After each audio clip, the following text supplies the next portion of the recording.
아멘. 반갑습니다. 반갑습니다. 인사하겠습니다. 선교하고 구제합시다. 구제합시다. 네. 지난주에 이제 저희 교회에서 노예 목사님들이 오셔가지고 교회가 너무 은혜가 있다고 칭찬들을 해주셨어요. 우리 섬겨주신 권사님 두 분 또 지사님들이 나오셔가지고 너무 아름다운 모습으로 보여주셔가지고 또 오고 싶다는 거예요. 그래서 안 된다고, 오시면 안 된다고, 우리 권사님 집사님들 너무 힘들다고 그렇게 사양을 했습니다. 잘했죠? 잘했으면 박수. 복 받을 기회를 놓쳤어. 자꾸 불러서 섬길수록 교회는 더 복을 받는 줄 믿습니다. 아멘. 오늘 희생양 메커니즘을, 오늘 말씀의 제목이 좀 독특할 거예요. 희생양 메커니즘과 욥이라고 하는 제목인데, 프랑스의 그 르네 지라르라고 하는, 오해해서 듣지 마세요. 벌써 웃는 분이 있어. 지랄을 했더니 지랄? 이렇게 웃는 그런 분이 없을 줄 믿습니다. 르네 지라르라고 하는 작가가 있는데 파리에서 이제 고문학을 전공했어요. 그리고 미국으로 건너가서 인디아나 대학이라는 데서 역사 박사학위를 받은 사람입니다. 그분이 스탠포드 대학에서 74년도부터 가르쳤는데 현대의 어떤 전체적인 사상이나 그다음에 프랑스 어문학이나 프랑스 문학에 대해서 이렇게 가르치던 그런 분이셨어요. 1973년도에 폭력과 성스러움이라고 하는 책을 발간함으로 인해서 그게 프랑스 아카데미상을 수상하기도 했습니다. 그리고 그의 책 중에 희생양이라고 하는 책의 제목이 있는데 그 안에는 인류학, 그 다음에 신학, 그 다음에 종교학에 관련된 다양한 그 희생양과 구원에 관련된 그러한 내용을 정리한 책이 있습니다. 그리고 나서 이제 나중에 나온 책인데 나는 사탄이 번개처럼 떨어지는 것을 본다라고 하는 책의 내용이 있습니다. 그걸 제가 갖고 있어서 좀 봤는데 고대 신화의 그 어떤 폭력성들이 드러나고 그다음에 성경에서도 보면 폭력적인 이야기들이 주로 많이 나오잖아요. 그 안에서 이 인류 집단들이 행하는 그 폭력으로 인해서 희생당하는 그런 사람들의 내용, 이런 희생양 메커니즘이라고 하는 그런 개념을 통해서 뭔가를 이야기하고 싶었던 거죠. 그래서 저는 그 희생양 메커니즘이라는 개념을 통해서 오늘 본문의 내용을 좀 해석해 보려고 합니다. 이것을 이용해서 우리 내면 안에 있는 과연 폭력성, 이것은 어떤 것인지 한번 고발해 보려고 합니다. 자, 욥이라고 하는 인물은 하나님의 자랑거리였습니다. 그죠? 지금으로부터 한 4,000년 그 이전, 그 당시에 욥처럼 온전하고 그 다음에 정직하고 하나님을 경외하면서 악에서 떠난 자가 그 당시에 없었다라고 하나님께서 이렇게 칭찬을 아끼지 않았던 그런 사람이었습니다. 그리고 BC 한 500년경에 이스라엘 사람들이 하나님께 범죄하니까 그들을 저 강대국 그 바벨론의 포로로 끌고 가십니다. 하나님께서 그들의 범죄 때문에 결국은 1차 포로로 갔던 에스겔이라고 하는 그 선지자 한 분이 그 한 분에게 그때 당시에 포로로 끌려갔던 장로들 2명이 찾아와요. 그리고 나서 하나님의 뜻을 묻고자 합니다. 그 당대를 향한 하나님의 뜻, 자기 개인들을 향한 하나님의 뜻인지 몰라도 이렇게 점쟁이처럼 선지자를 찾아와서 뭔가를 물어보려고 해요. 근데 그들에게 하나님께서 에스겔에게 하는 얘기, 그들에게 아무 말도 하지 말라 이렇게 얘기를 합니다. 그러면서 내가 이 예루살렘을 이제 3차 예루살렘 공격 때 예루살렘이 완전히 성벽이 무너지고 사람들이 다 포로로 끌려가는데 그때 이 4가지 중한 벌로 이 예루살렘을 심판할 것이다. 그게 뭐냐면 칼과 기근과 전염병과 사나운 짐승들에 의해서 이 예루살렘을 심판할 것이다 이렇게 얘기했어요. 그때 이런 말씀을 하십니다. 비록 노아와 다니엘과 욥 이 3사람이 내게 와서 간구를 해도 그의 자식들도 구하지 못할 것이다. 내가 이 3사람의 의로움으로 인해서 이 3사람만 구원할 것이다. 이렇게 얘기했거든요. 그런 것처럼 하나님 앞에서 이렇게 의롭다고 인정받을 만한 이 욥이라는 한 사람, 이 사람에 대해서 그가 하나님께서 재산을 몰아가시고 그 다음에 자녀들 10명도 죽게 하시고 그것을 이제 사탄에게 허용했단 말이에요. 그러니까 그 처참한 모습, 마지막에는 몸에 온 종기가 나가지고 긁어 부스러 나가니까 막 기와장으로 긁으니까 여기서 진물이 나오는 거예요. 이게 딱지가 안 치고 또 떨어지고 하루 종일 잠을 못 자요. 그런 그 근심된 가운데, 고난 가운데 있었던 요백의 친구들 3명이 찾아옵니다. 그러고 나서 일주일 동안 아무 말을 못해요. 너무 상황이 비참하니까.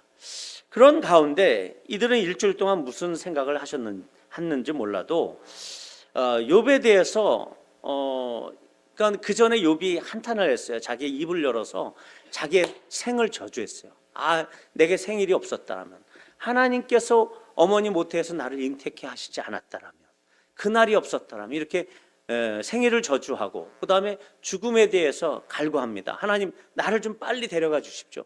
너무도 괴로워요. 너무 힘듭니다. 이런 탄식을 했거든요.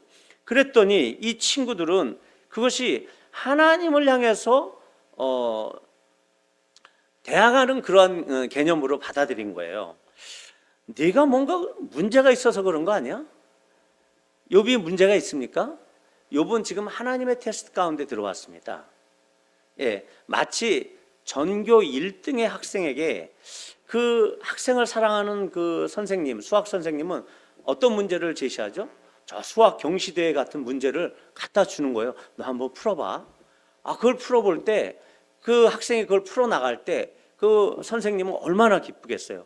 그런 거예요. 전교 1등과 같은 이 욥을 하나님께서 지금 테스트하고 있는 거예요. 그런데 전교 1등도 아닌 친구들이 욥이 저 문제도 못 풀어, 이렇게 비난하는 거와 같은 거죠. 자, 하나님의 사랑하는 사람들은 이렇게 하나님의 테스트 가운데서도 하나님을 결코 배반하지 않습니다. 그리고 하나님을 저주하지도 않습니다. 그렇게 돌아서지 않아요.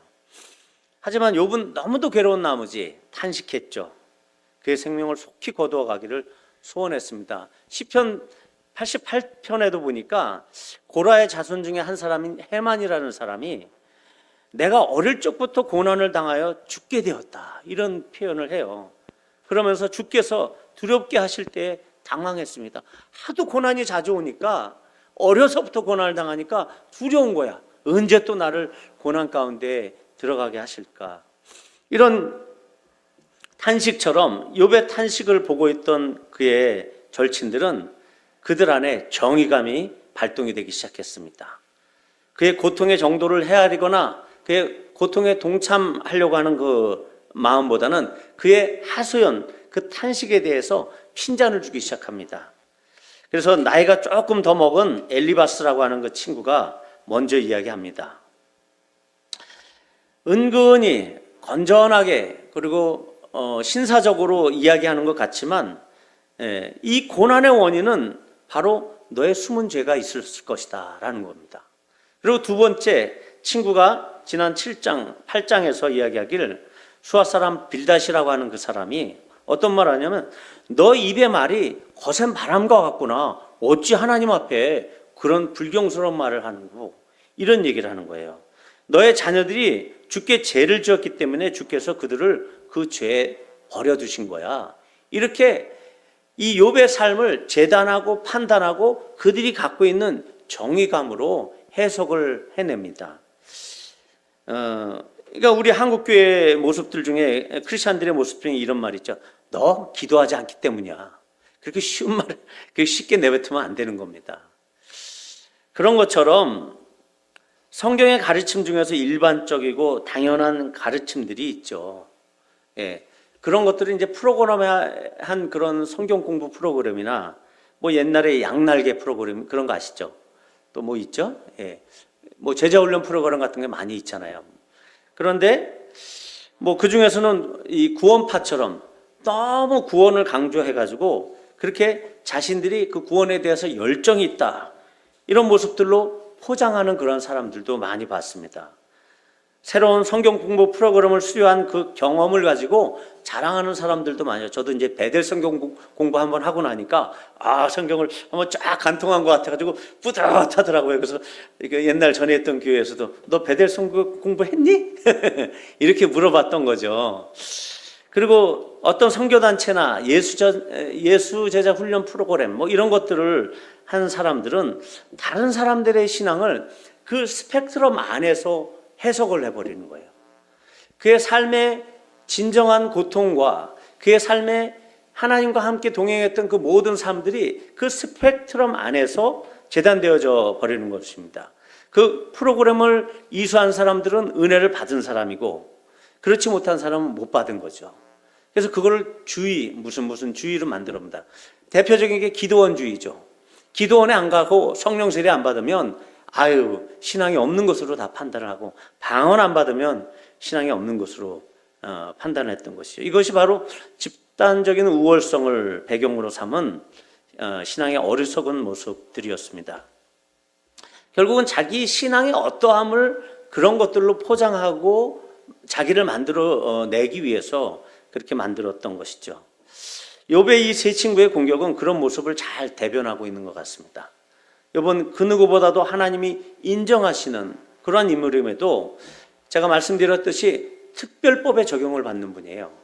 적용을 받는 존재예요. 그러니까 법학에서는 특별법 우선의 법칙이 있습니다. 그래서 전에도 한번 예를 들었지만 교통 신호를 지키면서 가야 되는 게 일반법이잖아요. 그런데 대통령의 차가 외교사절을 이끌고 쫙 지나갈 때는 어떡합니까? 교통신호 무시합니다. 경찰들이 와서 그걸 도와줘요. 이런 것처럼 특별법은 항상 우선에 있는 것입니다. 욥은 하나님의 특별법 가운데 적용을 받고 있었어요. 그런데 일반법을 가진 사람들이 그 일반법을 가지고 욥을 해석하려고 하다 보니까 어떻습니까? 문제가 생기는 거죠. 그런데도 그들은 항상 옳다고 생각해요. 성경 안에 드러나는 기본적인, 기초적인, 일반적인 지식을 가지고 모든 사건과 상황들을 해석을 해보려고 하다 보니까 많은 사람들과 문제가 생깁니다. 인생은 그렇게 단순한 게 아니거든요. 다변하고 다양하고 하나님도 우리를 그렇게 만들었고 우리의 마음이 단순하고 단편적이다라고 하면 그건 사람이 아니죠. 하나님은 우리를 그렇게 아름답게 만드셨어요. 이렇게 욥의 상황을 고려하지 않은 그런 인과 응보의 법칙, 이 응보의 법칙만을 전개하는 친구들, 하나님에 대한 자신들이 가진 일반 지식을 욥 앞에서 제시하면서 욥의 하나님을 경험하지 못한 이들을 향하여 욥은 반박을 할 수밖에 없는 거죠. 왜? 진리가 굽힐 수는 없지 않습니까? 욥은 의로운 사람이었기 때문에 거짓에 대해서 용납할 수 없었습니다. 그래서 그는 반박을 했어요. 그러니까 공격이 더 거세게 들어오는 거죠. 욥은 그래서 너희는 내게로 얼굴을 돌리라. 너희는 돌이켜서 행악자가 제발 되지 말아라. 하나님이 나와 함께하는 그 문제에 대해서 너희가 오해하고 있다. 아직도 나의 의가 건재하다. 돌아오라. 이렇게 6장에서 권면을 합니다. 그러나 그들은 자기들의 가진 고집이나 원칙을 절대 버리지 않고 있는 것입니다. 이것이 교회 내에 있었던 역사적인 딜레마입니다. AD 4세기경에 우리가 이제 삼위일체론이라고 하는 이 성경에 없는 이야기가 정립되기 위해서 여러 가지 신학자들의 논증이 있었고, 그 다음에 교부들의 싸움이 있었어요. 그 대표적인 것이 아리우스파와 아타나시우스파라고 하는, 그 다음에 이 알렉산드리아의 교부인 이 아타나시우스에 의해서 삼위일체 교리가 형성이 됩니다. 그때 이 아리우스파 주의자들은 어떻게 했냐면 예수의 신성을 거부했어요. 예수님은 피조물이다. 이렇게 얘기를 한 거예요. 예수님이 하나님이 될 수 없다. 그리고 하나님과 동일 본질, 호모 오시우스라고 하는 이 얘기를 가지고 수많은 논쟁이 일어나는데 이 논쟁 가운데 이 아리우스파 이단들이 아타나시우스파의 사람들을 밤에 몰로 찾아가서 도륙을 합니다. 이런 일들이 있게 돼요. 자, 이것이 문제라는 것이죠.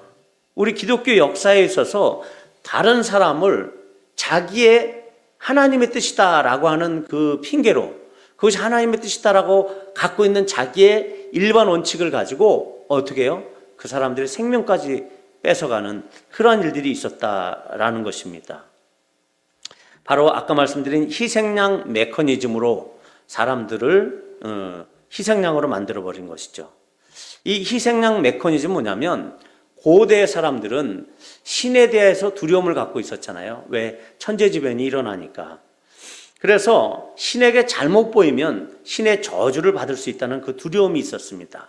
그 두려움을 원인으로 해서 결국은 다른 어떤 대상을 신의 두려움으로부터 벗어나기 위한 대상으로 제물로 바쳐버리는 거예요. 하다못해 어린아이나 젊은 처녀까지, 우리 심청전이 있잖아요. 바로 그런 이유에서 그런 일들이 있게 된 것입니다.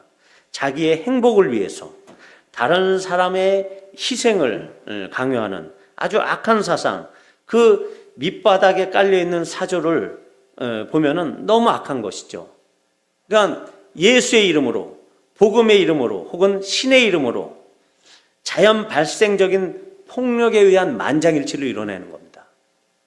이것이 바로 희생양 메커니즘이죠. 투석을 하는 거 있잖아요. 예수님 당시에 가늠한 여인을 끌고 왔잖아요. 그러면 구약의 율법에 의해서는 그 여인은 어떻게 돼요? 투석으로 돈을 던져서 죽여야 됩니다. 그것이 바로 자연 발생적인 폭력에 의한 만장일치예요.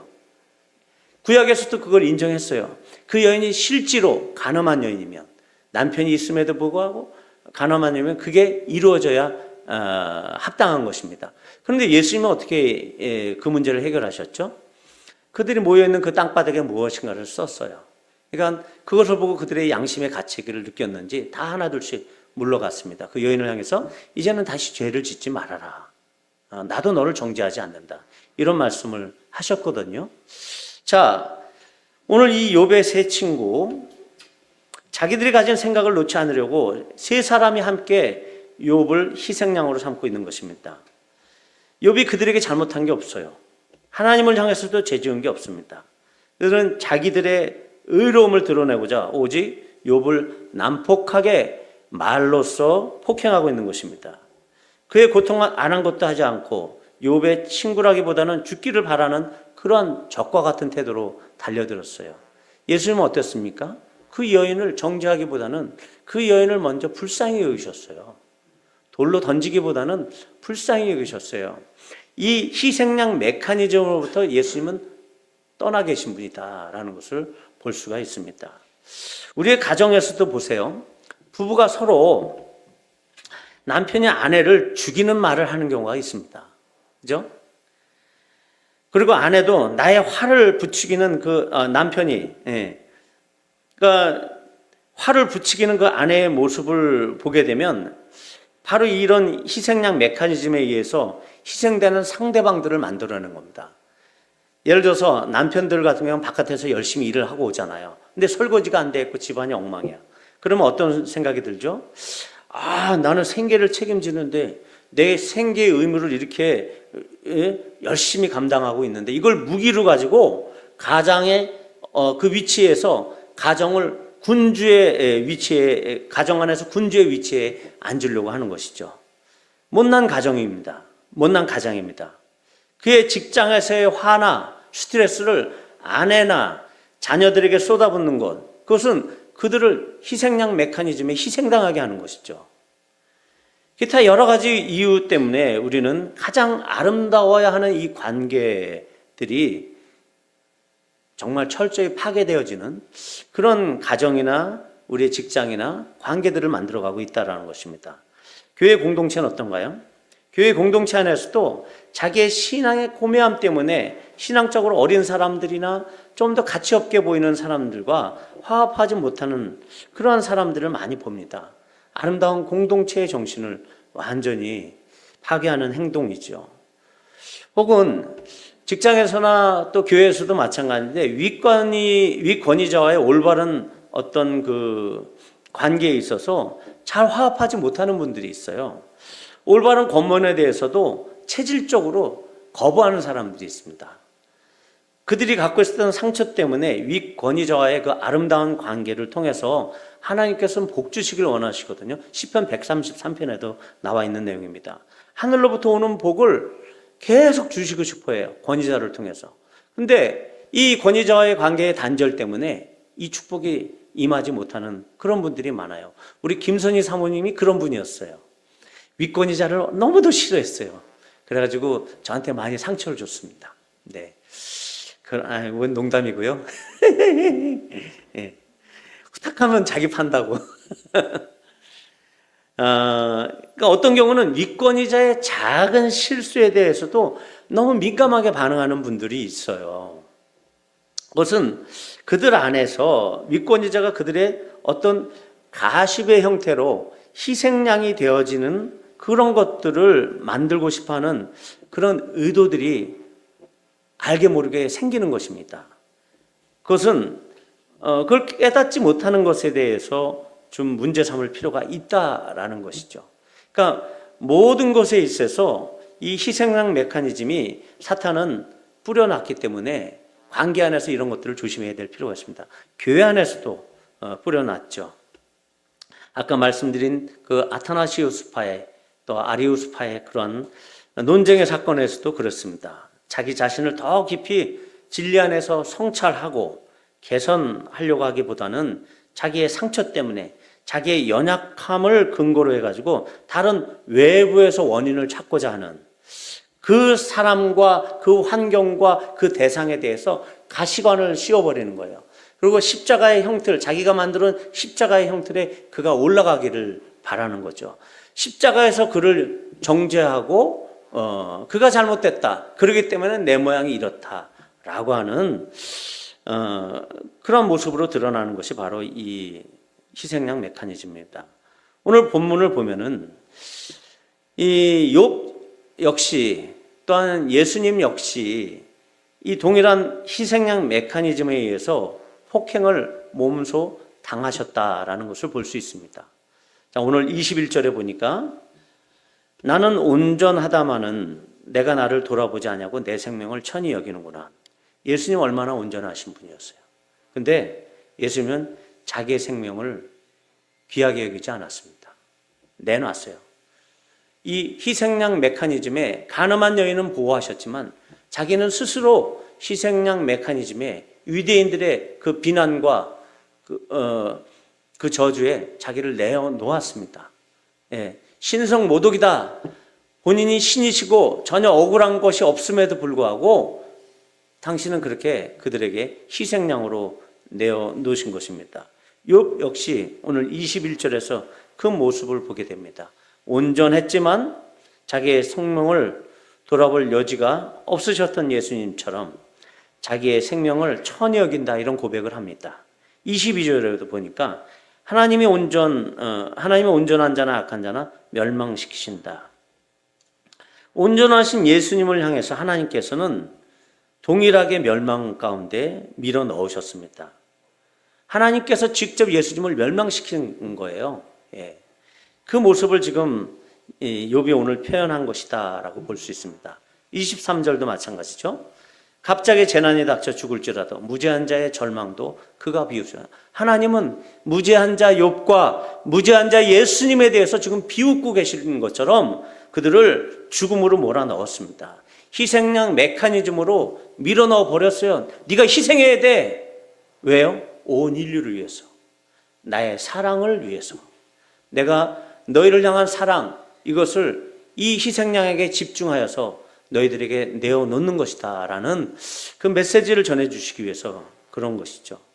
세상이 24절 세상이 악인의 손에 넘어갔고 재판관의 얼굴도 가려졌나니 그렇게 되게 하니가 그가 아니시면 누구냐. 우리가 사는 세상 보세요. 이미 악인에게 다 넘어가 있는 듯 합니다. 정의가 어디 있습니까? 공평이 어디 있어요? 다 악으로 치우쳐서 사는 것이 이 세상입니다. 요한계시록 12장 4절에서도 그 꼬리가 하늘의 별 3분의 1을 끌어다가 땅에 던지더라. 이 그러니까 사탄이 하늘의 그 천사들의 3분의 1을 자기 편으로 삼아서 이제 땅으로 쫓겨나는 그런 상황에서 해산하려는 여자 앞에서 그가 해산하면 그 아이를 삼키고자 하더라. 해산하는 여인은 교회를 상징합니다. 교회를 통해서 예수님이 탄생하셨잖아요. 그 아이, 예수 그리스도를 의미하죠. 그 해산하면 그 아이를 삼키고자 하더라. 예수님을 삼켰잖아요. 그래서 사망 가운데 그를 십자가에 죽게 만드시잖아요. 사탄이 그렇게 했습니다. 무엇을 통해서요? 이 희생양 메커니즘을 통해서 유대인들에 의해서 죄 없는 예수님이 그렇게 희생당하게 하셨던 것이죠. 이 세상이 이미 악에 다 넘어간 것 같습니다. 우리 크리스찬들 중에서도 악에 넘어간 사람들이 많이 있는 것 같아요. 돈을 사랑하고 무정하고 무자비한 사람들이 의외로 많이 있습니다. 아직 하나님의 다루심이 끝나지 않았고 하나님의 평강이 그 심령 안에 아직 이루어지지 못한 사람들의 행동들입니다.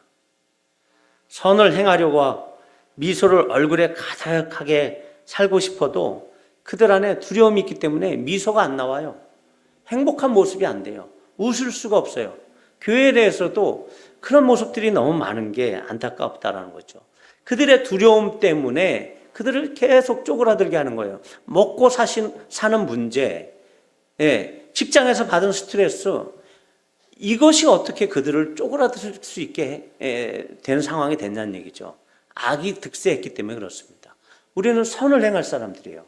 하나님 안에서 이 남에게 희생을 돌리고 남에게 어떤 그 이유를 돌리는 그런 삶이 아니라 우리 자신 안에서 문제를 발견하고 우리가 남을 위해서 드려야 되는 그런 희생양이 되어야 되는데 희생양 메커니즘 안에 우리를 다른 사람들을 집어넣고 있는 그런 삶을 살기 때문에 우리는 얼굴에서 날마다 웃음기보다는 쪼그라들고 정말 두려움에 휩싸여서 사는 그런 삶을 살고 있는 것은 아닌가.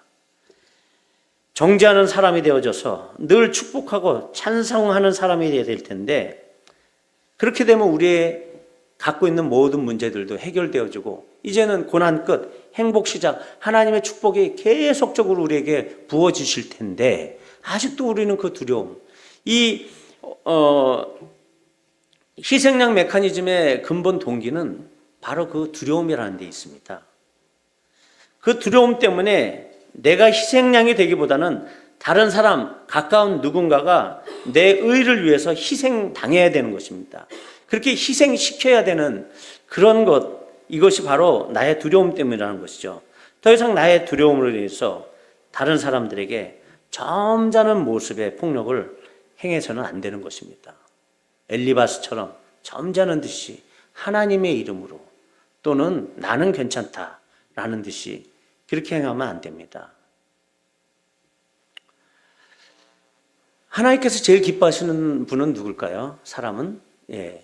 오늘 본문은 욥이고 바로 예수님이시죠. 이는 내 사랑하는 아들이요 내 기뻐하는 자다.